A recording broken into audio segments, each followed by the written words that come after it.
السلام علیکم ورحمۃ اللہ وبرکاتہ۔ ناظرین، آپ سبھی حضرات کا ایک مرتبہ پھر اپنے یوٹیوب چینل اسلامک سینٹر میں استقبال ہے۔ ناظرین، جیسا کہ آپ کو معلوم ہے کہ ہم نے چند مہینے پہلے سوال و جوابات کا ایک سلسلہ شروع کیا تھا، جس کے اندر ہم نے قرآن کریم کے متعلق بھی سوال و جوابات کی روشنی میں کچھ باتیں جانی اور کچھ نبی کریم صلی اللہ علیہ وسلم کے متعلق جانی۔ تو ناظرین، آج کی اس ویڈیو میں ایک مرتبہ پھر ہم قرآن کریم کے متعلق سوال و جوابات کی روشنی میں کچھ باتیں جانیں گے، اور آج کا جو ہمارا ٹاپک ہے وہ نزول قرآن کے متعلق ہے۔ تو چلیے ناظرین، شروع کرتے ہیں اپنی آج کی یہ ویڈیو۔ تو ناظرین، اس ویڈیو میں ہمارا سب سے پہلا سوال ہے کہ قرآن کریم کس نبی پر اتارا گیا ہے؟ تو ناظرین، اس کا جواب ہے کہ قرآن کریم آپ صلی اللہ علیہ وسلم پر اتارا گیا ہے۔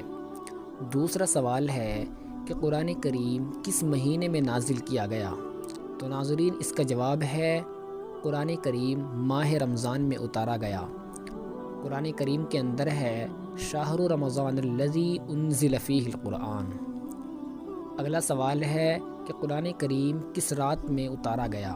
تو ناظرین، اس کا جواب ہے قرآن کریم شب قدر میں اتارا گیا۔ قرآن کریم کے اندر ہے انا انزلناہ فی لیلۃ القدر۔ اگلا سوال ہے قرآن پاک کی کون سی آیت سب سے پہلے اتری ہے؟ تو ناظرین، اس کا جواب ہے قرآن کریم کی سب سے پہلے اترنے والی آیت ہے اقرأ بسم ربک الذی خلق۔ اگلا سوال ہے قرآن مجید کی سب سے آخری آیت کون سی اتری ہے؟ تو ناظرین، اس کا جواب ہے قرآن مجید کی سب سے آخر میں جو آیت اتری ہے وہ یہ ہے واتقوا یوما ترجعون فیہ الی اللہ ثم توفی کل نفس ما کسبت وہم لا یظلمون۔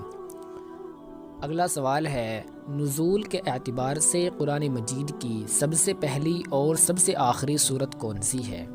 تو ناظرین، اس کا جواب ہے نزول کے اعتبار سے سب سے پہلی سورت سورہ علق کی چند آیات اور سب سے آخری سورت سورہ نصر ہے۔ اگلا سوال ہے پورا قرآن کریم کتنے برس میں نازل ہوا؟ اس کا جواب ہے پورا قرآن کریم 23 برس میں نازل ہوا۔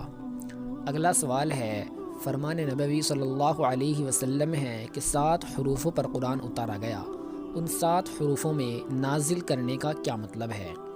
تو ناظرین، اس کا جواب ہے 7 حروفوں پر نازل کیے جانے کا مطلب یہ ہے کہ قرآن پاک 7 عربی لہجوں میں نازل کیا گیا۔